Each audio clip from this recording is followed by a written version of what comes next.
ॐ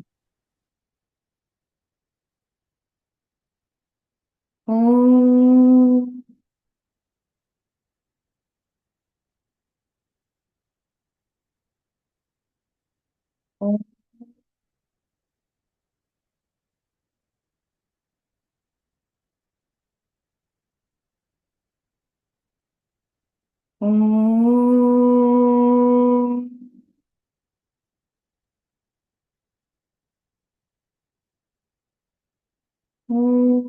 गणानां त्वा गणपतिगं हवामहे कविं कवीनामुपमस्रवस्तमम् ज्येष्ठराजं ब्रह्मणां ब्रह्मणस्पत आनशृण्वन्नोदिभिः सीद सादनम्।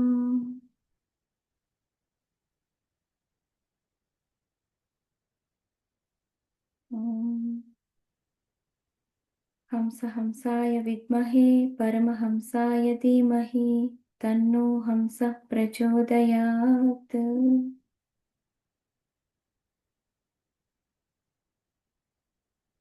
ॐ गुरुब्रह्मा गुरुर्विष्णुः गुरुदेवो महेश्वरः गुरु साक्षात् परं ब्रह्म तस्मै श्री गुरवे नमः। सदाशिवसमारम्भां शङ्कराचार्यमध्यमाम् अस्मदाचार्यपर्यन्तां वन्दे गुरुपरम्पराम्। सर्वमङ्गलमाङ्गल्ये शिवे सर्वार्धसाधिके शरण्ये त्र्यम्बके गौरी नारायणी नमोऽस्तु ते।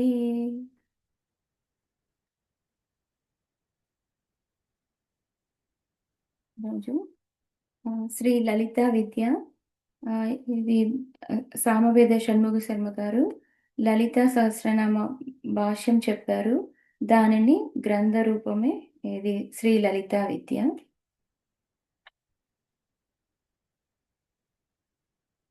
ఆ, ఈ ఈ బుక్ లో ఫస్ట్ వాళ్ళ ఆ, షణ్ముగ శర్మ గారి వాళ్ళ పేరెంట్స్ ని పిక్చర్ ఉంది. బ్రహ్మశ్రీ సామవేదం రామమూర్తి శర్మ దంపతులు గ్రంథకర్త తల్లిదండ్రులు. ఉమ్, వారి గురు పరంపర శ్రీ చిదానందులు, శ్రీ అనంతానందనాథులు, శ్రీ మహాదేవానందనాథులు. ఆమ్, మహాదేవం గురుం భజే స్తోత్రం చదువుతున్నాను. महादेवः शिवः साक्षात् मद्गुरुः श्रीकलानिधिः इति सम्भाव्य मनसा महावेदं गुरुं भजे। ब्रह्मविद्यैव श्रीविद्या भावनायोगनिष्ठिता तत्तत्त्वं रूपितं येन तं महादेवमाश्रये। विक्रियारहितो वीरः विराराध्या महेश्वरी भद्रं भावं महावीरं महादेवं गुरुं भजे। आत्मानात्मविवेकज्ञम् आत्मविद्यामहोदधिं रसात्मकहृदं भोजं महादेवं गुरुं भजे। निर्हेतुकदया सिन्धुं प्रसादगुणभासुरं श्रीविद्यात्मतपःसिद्धं महादेवं गुरुं भजे। सुमुखं सुप्रसन्नास्यं सुधावाङ्मयशोभितं बहुशास्त्रविधं धीरं महादेवं गुरुं भजे। योगारूढं क्षमाशीलं चोदकं शिष्यवत्सलं देव्यभिन्नं महोत्साहं महादेवं गुरुं भजे। सारासारविवेकज्ञं हंसतत्त्वबोधकं महापद्मस्तमधुपं महादेवं गुरुं भजे। महादेवानन्दनादां मदाचार्यं कृपानिधिं महाविद्यामहोल्लासं मन्महे महितात्मकम् మద్గురువులు శ్రీ విద్యానిధి శ్రీ మహాదేవానందనాథులకు ప్రణమాంజలులు. ఇది సామవేద షణ్ముఖ శర్మ. ఇప్పుడు వినతి.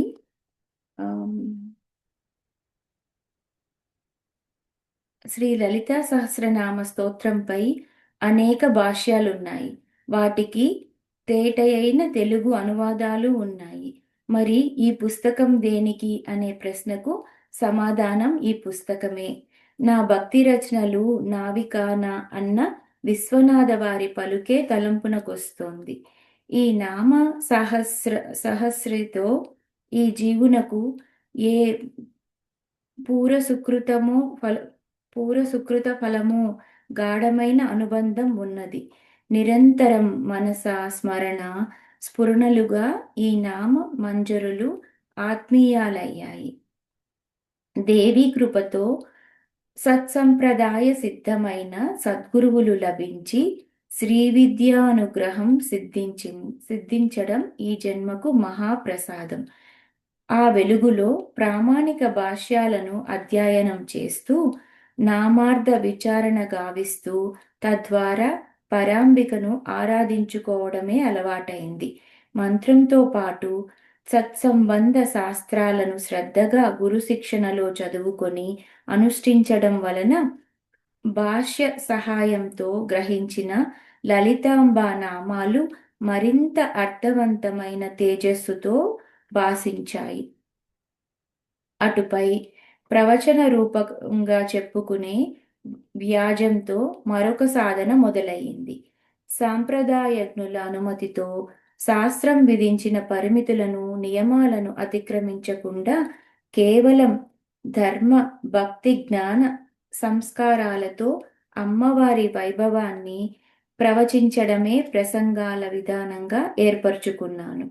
ఈ క్రమంలో దృశ్య మాధ్యమంలో 2002 నుండి అనేక నెలల పాటు వీక్షించిన సహృదయులెందరో ఆనాటి నుండి ఆ ప్రవచనం గ్రంథరూపకంగా వెలువడాలని ఆశించారు. దేవి సంకల్పం ఇన్నాళ్లకు ఆ అభిష్టాన్ని సిద్ధం చేసింది. లలితా సహస్రనామ భాష్యాలలో ప్రసిద్ధి చెందినవి: మొదటిది శ్రీ భాస్కరరాయల వారి సౌభాగ్య భాస్కర భాష్యం. వేదాంత పురాణ ఆగమన స్మృత్యాది విషయాలను ఉట్టంకిస్తూ వారిచ్చిన మహాభాష్యం సంపూర్ణ దేవీ సాక్షాత్కారమే. ఆ విజ్ఞానం అమోఘం. సంప్రదాయజ్ఞులు శిష్టులు కూడా ఆ దీదిని ప్రమాణంగా స్వీకరించారు. అయితే కొన్ని సాంప్రదాయాల వారు ఆ భాష్యంలోని కొన్ని అభిప్రాయాలతో విభేదించినప్పటికీ దాని వైశిష్ట్యాన్ని ఆమోదించారు కూడా. వారు రాసిన భాష్యాలలో కూడా భాస్కరరాయలు ప్రస్తావించిన శాస్త్రాంశాలను అర్థాలను యథాతథంగా స్వీకరించడమే దానికి తార్కాణం. తత్పూర్వమే వచ్చిన మరొక భాష్యం శ్రీ భట్టనారాయణుల జయమంగళ వ్యాఖ్య. ఎన్నో విశేషాంశాలతో ప్రామాణికంగా రచించిన ఉజ్వల భాష్యం ఇది. మూడవది శ్రీ కళ్యాణానంద భారతి వారి శ్రీ కళ్యాణ శ్రీకళా భాష్యం. వీరు 1000కి పైగా నామ విభజన చేశారు. గంభీర భావాలతో కూడిన ఉత్తమ భాష్యం ఇది.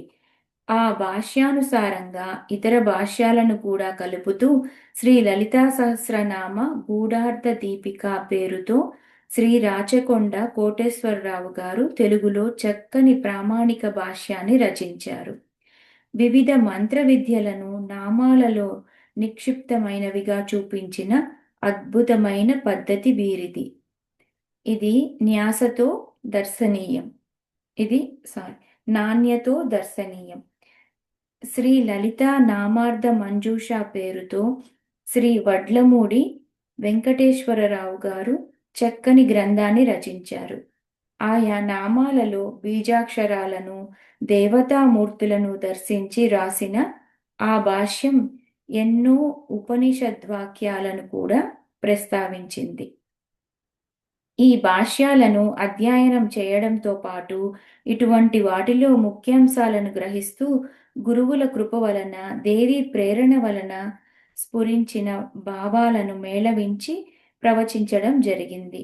నా సాధన కోసం చేసుకున్న మథనం భావన ప్రవచన రూప సాధనగా కూడా పరిణమించడం అమ్మ అనుగ్రహమే. ప్రవచనాలను విన్న గురువుల దీవెనలు, ఆమోదం లభించడం మరొక మహాభాగ్యం. 2013 సంవత్సరంలో గుంటూరులోని సంపత్ నగర్లో శ్రీ శృంగేరి శారదాపీఠ పరిపాలిత శంకరమఠంలో 42 రోజుల పాటు దీక్షగా మరలా సుదీర్ఘ ప్రవచన యజ్ఞాన్ని నిర్వహించే సౌభాగ్యం శ్రీ శారదామాత కారుణ్యం వలన జగద్గురు కటాక్షం చేత ప్రాప్తించింది. ఇది ఒక దివ్యానుభూతి.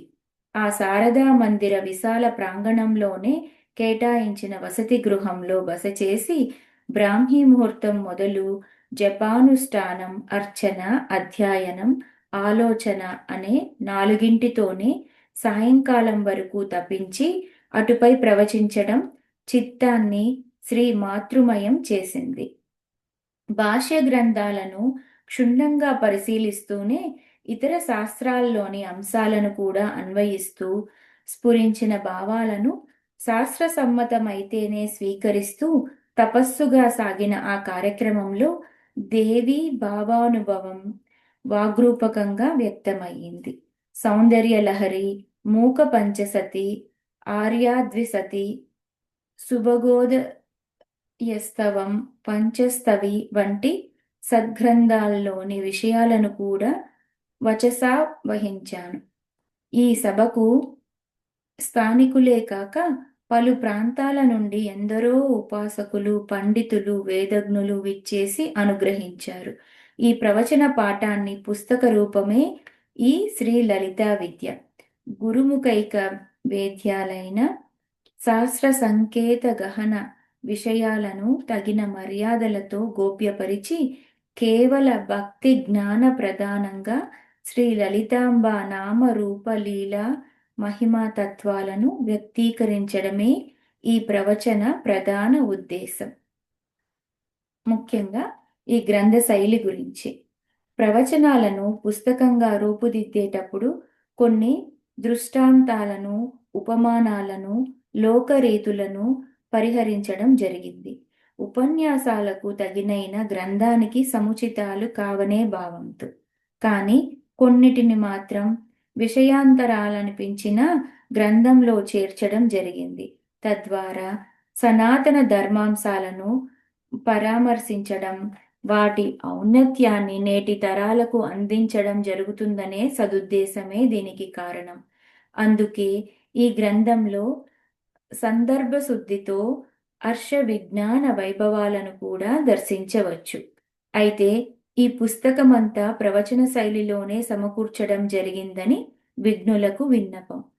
సూటిగా, స్పష్టంగా, సులభంగా సహృదయులకు చేరువ కావాలంటే ప్రవచన ధోరణియే ప్రయోజనకారి అనిపించింది.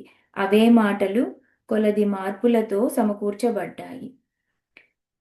శ్రీ లలితా సహస్రనామ స్తోత్రం ఒక శాస్త్రం అనే మాట ప్రవచనాలలో బహుపర్యాయాలు విన్నవించుకున్నాను. ఉపాసనా శాస్త్రాలు, ఉపనిషద్ విజ్ఞానం ఈ రెండిటి ప్రకాశమే ఈ స్తోత్రమంతా. ప్రతి నామం ఒక విద్యా సూత్రం. ఉపాసనకు విద్య అని పేరు. బ్రహ్మ విద్య, వేదాంత జ్ఞానం రెండింటి సారమే ఈ మాలా మంత్ర రూప స్తోత్ర శాస్త్రం. ఈ కారణం చేతనే శ్రీ లలితా విద్య అనే నామాన్ని ధరించింది. సగుణ, నిర్గుణ బ్రహ్మతత్వ ప్రతిపాదన ఈ వాంగ్మయం అనే భావంతో ఆ పరమాత్మ సత్యాన్నే ప్రధానంగా ఈ ప్రవచన గ్రంథంలో ఘోషించుకున్నాను. ప్రాచీన భాష్యాలు కొన్ని నామాల అర్థ వివరణలో ఉపనిషద్వాక్యాలను ప్రస్తావించాయి. వాటిని పరిశీలించాక నా పితృపాదుల బ్రహ్మర్షి సామవేదం రామమూర్తి శర్మ గారి వద్ద అధ్యయనం చేసిన వేదాంత విద్యా పరిమళం ప్రేరేపించి లలితాంబను బ్రహ్మ విద్యా రూపిణిగా, బ్రహ్మముగా సంభావించుకునే దృష్టి చేకూరింది. ఆ దర్శనమే అందులో సమయాచారబద్ధంగా వేదాంత నిబద్ధంగా గ్రంథనమయ్యింది. ఒక్కొక్క నామార్థాన్ని విచారణ చేస్తే వేదాంత శాస్త్ర మననమేనని నా భావన. ఇది భావనా ప్రధాన భాష్య గ్రంథం. భావనాగమ్య అయిన శ్రీమాత యొక్క మహిమాతిశయాన్ని కేవలం ప్రసన్న భక్తి స్రవంతిగా కీర్తించడమే ఈ పుస్తక స్వరూపం. ఇది నేను చేసుకున్న వాగ్రూపార్చన. సహృదయులకు దీని పఠనం కూడా ఆ భావననే ఉపకరిస్తుందని ఆశిస్తున్నాను. ఈ రోజుల్లో ఉద్గ్రంథాలను చదివే శ్రద్ధాళువుల సంఖ్య విరాళమే. కానీ ఈ గ్రంథంలోని నామాల అర్థ వివరాలను దినానికి కొన్ని చెప్పున పారాయణ వలె మనసు పెట్టి చదువుకున్నా పరమేశ్వరి భావానుభూతి భాసిస్తుందని చెప్పడానికి సందేహించడం లేదు. కారణం ఆ అనుభూతినే ఈ వాక్యాలలో నింపుకున్నాననే విశ్వాసం. నా గురువు తండ్రి బ్రహ్మర్షి సామవేదం రామమూర్తి శర్మ గారు, అమ్మ శ్రీమతి రమణమ్మల ఆశీర్బలంతో అస్మద్ గురుదేవులు శ్రీ మహాదేవానందనాథుల సత్కటాక్షంతో, శ్రీ లలితా పరదేవతానుగ్రహంతో ఈ శ్రీ లలితా విద్యను సంపూర్ణం చేయగలిగాను. గ్రంథ రచనలో ప్రోత్సహించిన ధర్మపత్ని పుష్పలతకు దేవీ కృపా సిద్ధిరస్తు. ఈ గ్రంథ 8వ ముద్రణకు కీర్తిశేషులు శ్రీ కుంభారి హనుమంతరావు, శ్రీమతి లక్ష్మీబాయమ్మ గార్ల జ్ఞాపకార్థం వారి తనయుడు శ్రీ కుంభారి శేషగిరిరావు, శ్రీమతి గిరిజాకుమారి దంపతులు ఆర్థిక కైంకర్యం చేశారు. వారికి పరమేశ్వరి కృప లభించుగాక. ఇది సమగ్ర భాష్యం అని చెప్పే సాహసం నేను చేయటం లేదు. యథాశక్త్యోపచారంగా పూర్తి చేసిన సంపూర్ణ భావన మాత్రమే. ఎందరో ఉపాసనా సిద్ధులు, పండితులు, మహాత్ములు ఉన్నారు. వారికి సదా వినమ్రుడను. పండితీ ప్రకర్షతో వ్యాఖ్యానించే సమర్థత లేని అల్పజ్ఞుడనైన నా మతిమితికి అందినంత అక్షరార్చనను వారి సహృదయం మన్నించుగాక. చిన్న పిల్లల చేత వంటి ఈ పనిని మాతృవాత్సల్యంతో లలితాంబ స్వీకరించి అనుగ్రహించుగాక. యత్పూజితం మయా దేవి పరిపూర్ణం తదస్తు తే బాలభావనానుసారేణ మమేదం హి విచేష్టితం మాతృవాత్సల్య సదృశం త్వయా దేవి విధీయతాం. ఇప్పుడు శ్రీమాత్రే నమః. ప్రార్థన. శ్రీవల్లభ సమాశ్లిష్టం దశహస్తం గజాననం గణానాదమహం వందే సర్వసిద్ధిప్రదాయకం.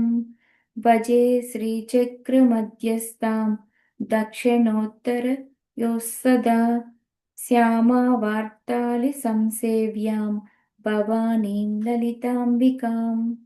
సర్వచైతన్యరూపాం తాం ఆద్యాం విద్యాం చ ధీమహి బుద్ధిం యానః ప్రచోదయాత్.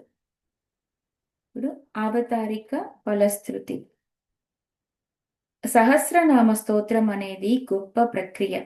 బాగా అలవాటైపోవడం వలన ఆ అద్భుతం సామాన్యంగా అనిపిస్తోంది. ఈ సహస్రనామ విద్య ప్రతి ఉపాసన సాంప్రదాయంలో ఉంది. విష్ణువును ఉపాసిస్తే విష్ణు సహస్రం, శివోపాసన చేస్తే శివ సహస్రం. అందులో మళ్ళీ రకరకాల భేదాలున్నాయి. కృష్ణ సహస్రం, రామ సహస్రం, నృసింహ సహస్రం, అలాగే శివునికి సంబంధించి దక్షిణామూర్తి సహస్రనామ స్తోత్రం. దీనితో పాటు శివ సహస్రనామాలు శివపురాణం, మహాభారతం, స్కాంద పురాణం, ఇంకా ఇతర పురాణాల్లో లభిస్తున్నాయి. లక్ష్మి, గౌరీ, దుర్గా, సరస్వతి ఇలా ప్రతి అమ్మవారికి కూడా అనేక సహస్రనామాలు ఉన్నాయి. ఒక దేవత అంటూ ఉంటే ఆ దేవతకి సంబంధించిన మూలమంత్రం ఉంటుంది. దానికి సంబంధించిన సహస్రనామ స్తోత్రము ఉంటుంది. ఉపాసనలో ముఖ్యంగా పంచ అంగాలు ఉంటాయి. ఒకటి సహస్రనామ స్తోత్రం, రెండవది హృదయం, మూడవది కవచం, నాలుగవది కీలకం. ఇవి ప్రధానంగా చెప్తూ ఇంకా బీజం ఇత్యాది విషయాలు చెప్తారు. మంత్రం బలపడటానికి ప్రధానంగా చెప్తూ ఆ, మంత్రం బలపడడానికి ప్రధాన అంగాలలో సహస్రనామ స్తోత్రం ఒకటి. సాధారణంగా ఏ దేవత ఉపాసనలో అయినా మంత్రం సహస్రనామం ఉంటాయి. ఆ మంత్రాది దేవతని అర్థం చేసుకోవడానికి పనికొచ్చే విజ్ఞానం సహస్రనామాలలో ఉంటుంది. ఏ దేవత ఉపాసన చేసినా ఆ దేవతా సహస్రనామ స్తోత్రం చేయటం వల్ల ఆ మంత్రం పరిపూరతని పొందుతుంది. అన్ని సహస్రనామ స్తోత్రాలు దేనికవే విశిష్టమైనవి. ఏ సహస్రనామ స్తోత్రం చెప్పినా దీనిని మించి మరొకటి లేదని ప్రతి చోట చెప్తూ ఉంటారు. అంటే అది ఉపాసించే వారికి దాని యందు పరమ బుద్ధి, అదే సర్వోత్కృష్టమని భావన కలిగితే కాని సంపూర్ణ సిద్ధి రాదు కనుక అలా చెప్తారు.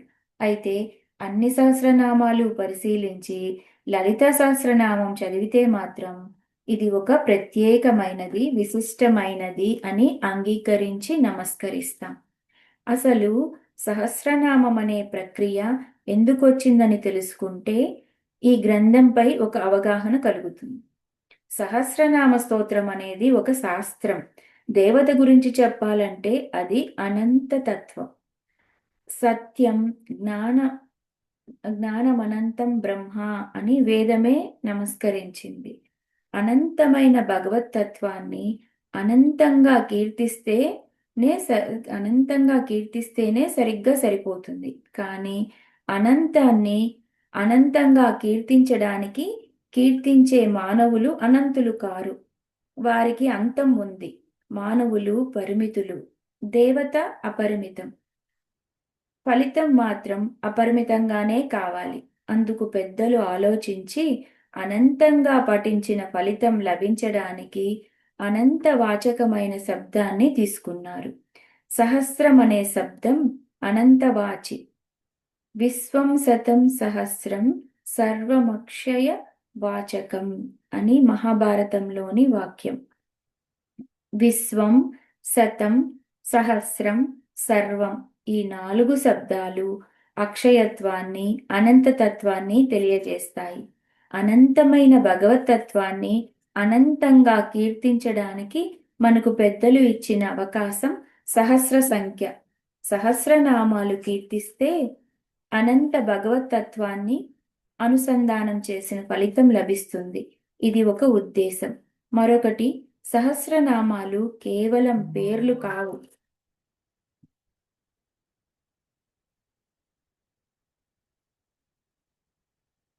ఆ, సహస్రం జ్ఞాత్వా కుర్విత కర్మాణి అని నిర్దేశించారు. ఏ కర్మ చేస్తున్నామో అది తెలుసుకుని చేయాలి. అలాగే మనం ఏ దేవతని ఆరాధన చేస్తున్నామో ఆ దేవత గురించి బాగా తెలుసుకోవాలి. అప్పుడు సంపూర్ణమైన పుష్టి వస్తుంది. ఒక్కొక్క దేవత గురించి అనేక సంపుటాలు రాయవచ్చు. అన్ని సంపుటాలు జ్ఞానం పొంది మన మనస్సులో పొందుపరుచుకోవాలంటే మనకంత శక్తి ఉంటుందా? అందుకని అంత సంపుటాల జ్ఞానాన్ని ఒక్కొక్క నామంలో నిక్షిప్తం చేస్తారు. ఏ దేవత ఉపాసనలోనైనా 1000 నామాలకు సరిగ్గా అర్థం తెలుసుకుంటే ఆ దేవత అంటే ఏమిటో పరిపూర్ణంగా అర్థమవుతుంది. సాధారణంగా శాస్త్రాల్లో 2 రకాల గ్రంథాలు ఉంటాయి. మొదటిది సూత్ర గ్రంథం, రెండవది భాష్య గ్రంథం. సూత్ర గ్రంథం అంటే ఆ శాస్త్ర ఆ శాస్త్ర జ్ఞానాన్ని సంక్షిప్తంగా సంక్షిప్తంగా ఒక చిన్న వాక్యంలో పెడతారు. అది మేధావులైన వారికి బాగా అర్థమవుతుంది. మిగిలిన వారికి అందులో ఉన్నదాన్ని వ్యాఖ్యానించితేనే స్పష్టమవుతుంది. సూత్రం అర్థం అవడానికి భాష్యం కావాలి. సూత్రం, భాష్యం రెండింటి ద్వారా శాస్త్రం బాగా తెలుస్తుంది. ఈ విధంగా అన్ని శాస్త్రాలకు సూత్ర భాష్యాలు రెండూ ఉన్నాయి.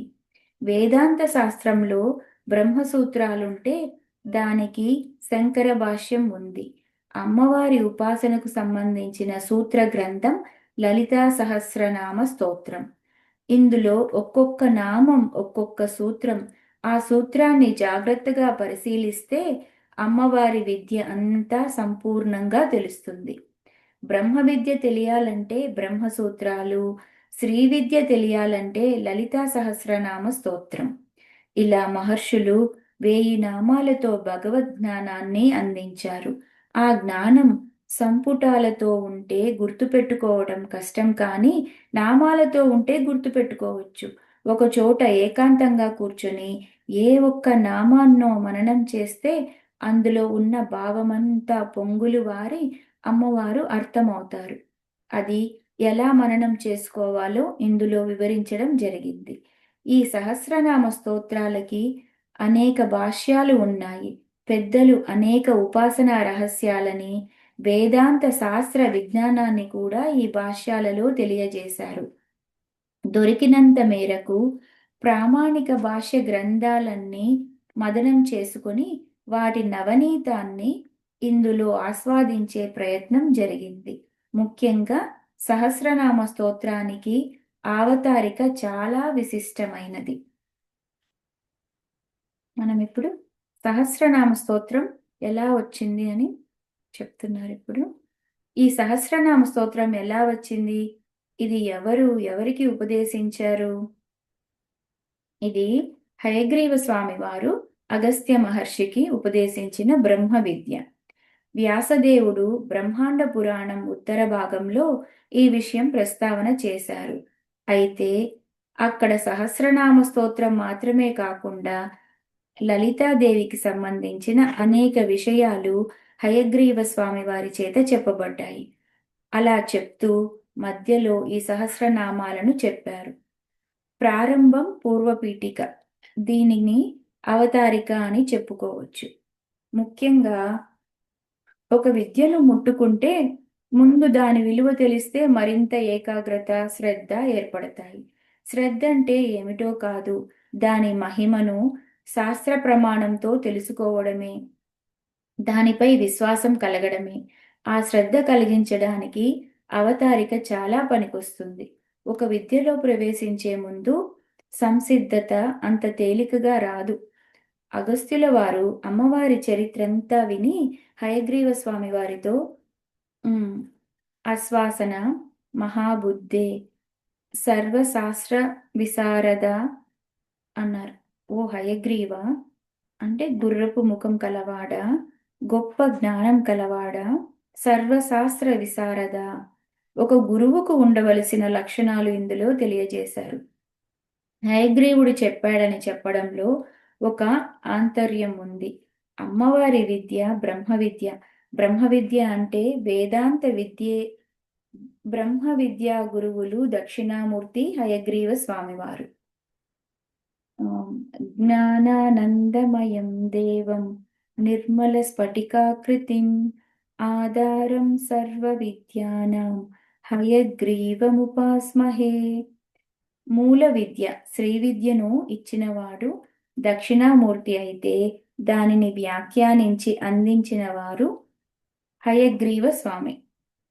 మొదటివాడు శివుడు, రెండవవాడు విష్ణువు. శివుడు విష్ణువు కలిసి మనకి అమ్మ గురించి చెప్పారు. అగస్త్యుల వారు అప్పటి వరకు హయగ్రీవ స్వామి ద్వారా లలితాదేవి గురించి అనేక విషయాలు విని అడుగుతున్నారు. స్వామి, ఇప్పటి వరకు నువ్వు చాలా చెప్పావు, సంతోషంగా ఉంది అని. ఆ చెప్పినవన్నీ అగస్త్యుల వారు ఆయనకి తిరిగి చెప్తున్నారు. ఇలాంటి అలాంటి శిష్యులు గురువులకు దొరకడం చాలా కష్టం. చెప్పింది విని నిలబెట్టుకుని తిరిగి గురువుగారితో అంటే గురువుగారు ఎంతో సంతోషిస్తారు. గురువుకి మరికొన్ని చెప్పాలని ఉత్సాహం కూడా పుడుతుంది. అందుకేనేమో ఇలాంటి ఉపోద్ఘాతం ఇచ్చారు. ఇప్పటి వరకు నువ్వు చాలా విషయాలు చెప్పావు. దీనిని బట్టి లలితా సహస్రనామ స్తోత్రం చెప్పడానికి ముందు ఎన్నో చెప్పాడని వివరిస్తున్నారు. పూర్వం ప్రాదుర్భవో మాతుః తతః పట్టాభిషేచనం బండాసురవధశ్చైవ విస్తారేణ త్వయోదితః. ఇప్పటి వరకు నువ్వు కథితం లలితాదేవ్యాః చరితం పరమాద్భుతం. అమ్మవారి అద్భుత చరిత్రను చెప్పావు.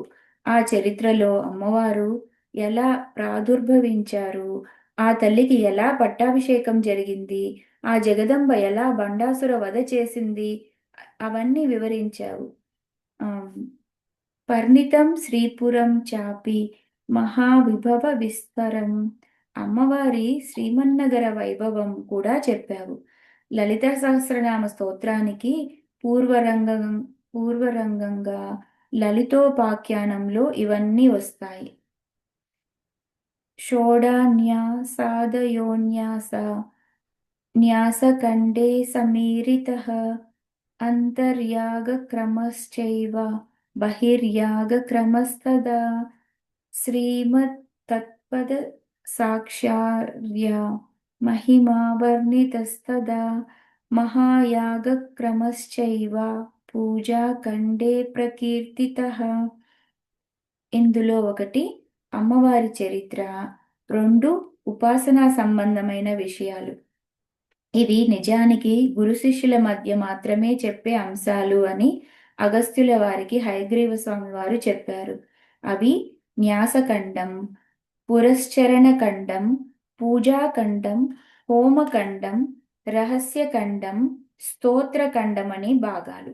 ఇంతవరకు చరిత్ర లలితోపాఖ్యానం. న్యాసఖండంలో అమ్మవారి ఆరాధన చేసేవారు ఏ మంత్రాలు ఎలా న్యాసం చేసుకోవాలో కూడా హయగ్రీవ స్వామి వారు చెప్పారు. 6 విధాల న్యాసాలను బోధించారు.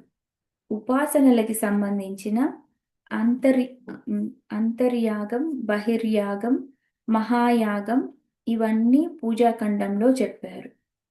పురశ్చరణ ఖండంలో జపం అంటే ఏమిటి, వాటి లక్షణాలు ఏమిటో బోధించారు. ఇక హోమఖండంలో అమ్మవారి హోమం ఎలా చేయాలి, ఆ హోమ ద్రవ్యాలు ఏమిటి, చక్రరాజం విశేషాలు ఏమిటి, ఇవన్నీ చెప్పారు. హోమఖండే త్వయ ప్రోక్తో హోమ ద్రవ్య విధిక్రమః చక్రరాజస్య విద్యయాః శ్రీదేవ్యాః దేశికాత్మనోః రహస్యఖండే తదాత్మ్యం పరస్పరముదీరితం స్తోత్రఖండే బహువిధస్తృతయా పరికీర్తితః. స్తోత్రఖండంలో అమ్మవారి రకరకాల స్తోత్రాలు చెప్పారు. అంటే లలితా విద్య ఎంత ఉందో ఇక్కడ తెలుస్తుంది. లలితోపాఖ్యానమే కాక ఇన్ని ఖండాలతో అమ్మవారి విద్య అంతా చెప్పబడింది. ఈ స్తోత్రఖండం తరువాత మంత్రిని దండిని దేవ్యో ప్రోక్తే నామ సహస్రకే. మంత్రిని అంటే శ్యామలాదేవి, దండిని అంటే వారాహీదేవి, వీరిద్దరి సహస్రనామాలు చెప్పావు. అన్నీ చెప్పినట్లే అనిపించింది, కానీ ఒక్కటి చెప్పలేదయ్యా. ఇది నతు శ్రీ లలితాదేవ్యాః ప్రోక్తం నామ సహస్రకం. లలితాదేవి సహస్రనామాలు చెప్పలేదు. ఎందువల్ల చెప్పలేదని అగస్త్యుల వారు అడుగుతున్నారు. అడగటం శ్రద్ధకి సంకేతం. నతు శ్రీ లలితాదేవ్యాః ప్రోక్తం నామ సహస్రకం తత్ర మే సంశయో జాతో హయగ్రీవ దయానిదే. ఓ హయగ్రీవ దయానిదే, సంబోధనలు ఎంత గొప్పగా ఉన్నాయో. ముందు సర్వశాస్త్ర విశారద అన్నారు, ఇప్పుడు దయానిదే. గురువుగారికి జ్ఞానం ఎంత ఉంటుందో దయ అంత ఉంటుంది. కేవలం జ్ఞానం ఉన్నంత మాత్రాన లాభమేముంది? ఆయనకి దయ అంటూ ఉంటే జ్ఞానం మనకి లభిస్తుంది. ఆచార్యునికి కారుణ్యం చాలా ప్రధానం. అందుకు దయానిదే ఎందుకయ్యా నాకు చెప్పలేదు అని అడుగుతున్నారు. కింవా త్వయా విస్తృత్వం తత్ జ్ఞాత్వావ సముపేక్షితం.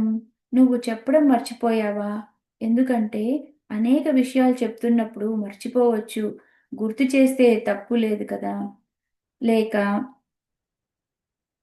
మమ వా యోగ్యత నాస్తి స్తోతుం నామ సహస్రకం. సహస్రనామాలు వినడానికి నాకు యోగ్యత లేదా అని అడుగుతున్నారు.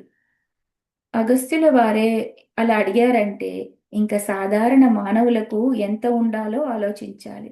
శిష్యునికి వినయం ఎంతో అవసరం. కిమర్థం భవతా నోక్తి తత్ర మే కారణం వద. ఎందువల్ల చెప్పలేదో కారణం చెప్పవయ్యా అంటే ఒకసారి ఆలోచన చేసి ఆనందంతో చెప్తున్నాడు. ఎప్పుడైనా గురువులు కూడా ప్రశ్న విని శిష్యులకి ఇంత శ్రద్ధ కలిగిందని సంతోషిస్తారు.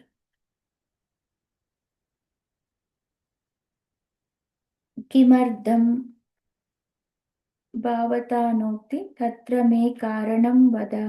ఎందువల్ల చెప్పలేదో కారణం చెప్పవయ్యా అంటే ఒకసారి ఆలోచన చేసి ఆనందంతో చెప్తున్నాడు.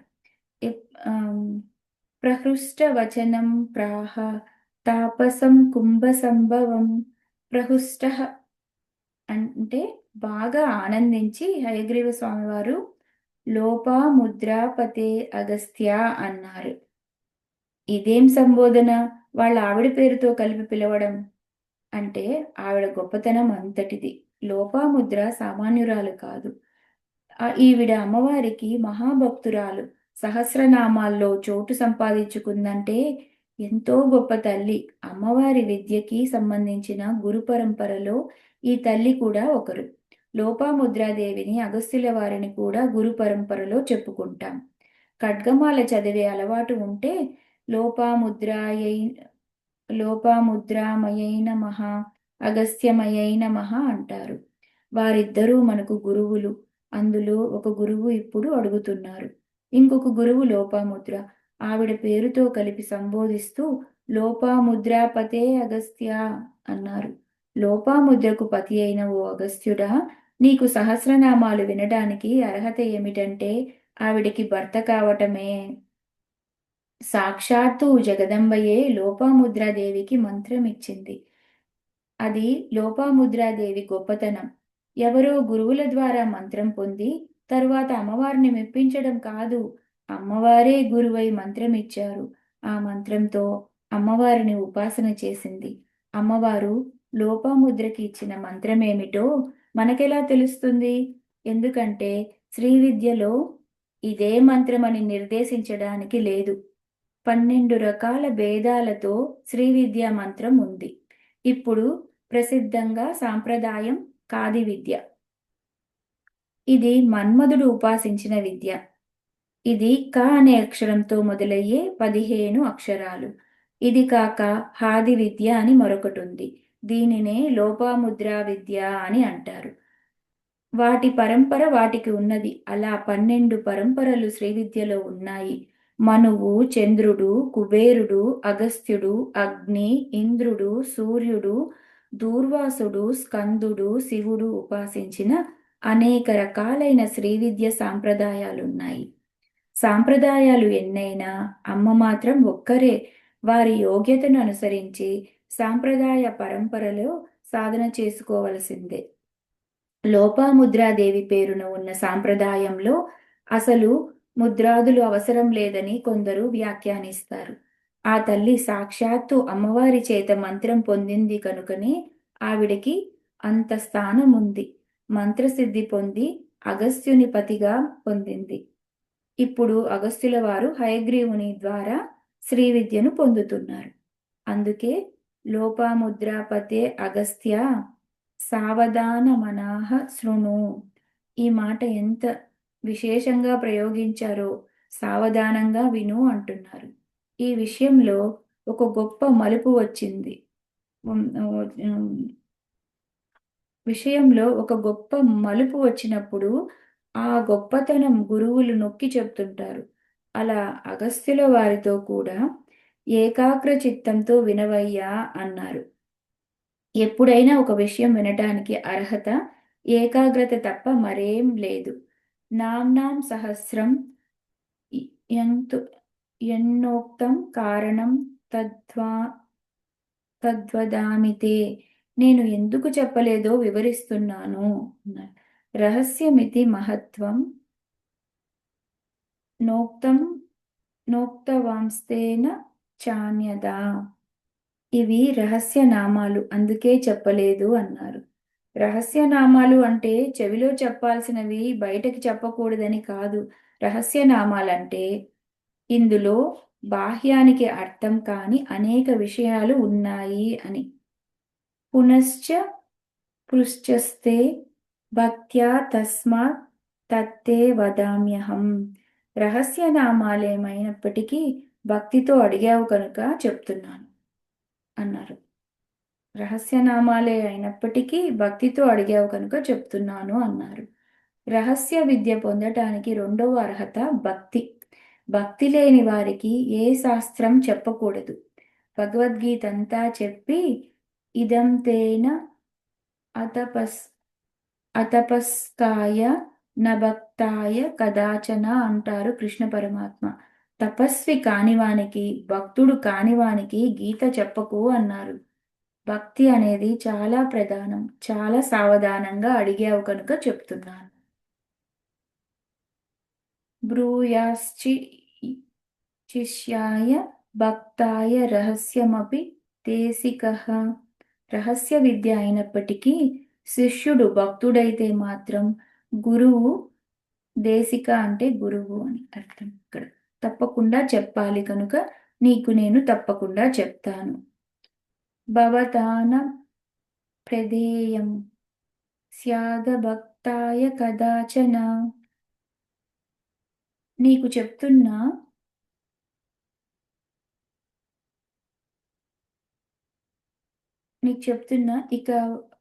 ఇకపై నువ్వు కూడా భక్తుడు కాని వానికి చెప్పకు. ఇక్కడ ముందే ఈ ఉపోద్ఘాతం ఎందుకంటే రహస్యనామం వినటానికి, పఠించడానికి అర్హత ఉందా అనేది ఎవరికి వారే ప్రశ్నించుకోవాలి. ఇలాంటి లక్షణాలున్నవారు ఒక్కరున్నా సంతోషించాల్సిందే. ఎందుకంటే లలిత సహస్రనామాలు ఎక్కడ చెప్పబడతాయో, మననం చేయబడతాయో అక్కడ అనేక మంది దేవతలు, ఋషులు అదృశ్య రూపాలలో సంచరిస్తూ వింటూ ఉంటారు. అమ్మవారిని నమస్కరించుకొని సహస్రనామాలు చెప్పేవాని చుట్టూ దేవతలు, ఋషులు ఉండి దీవిస్తూ ఉంటారు.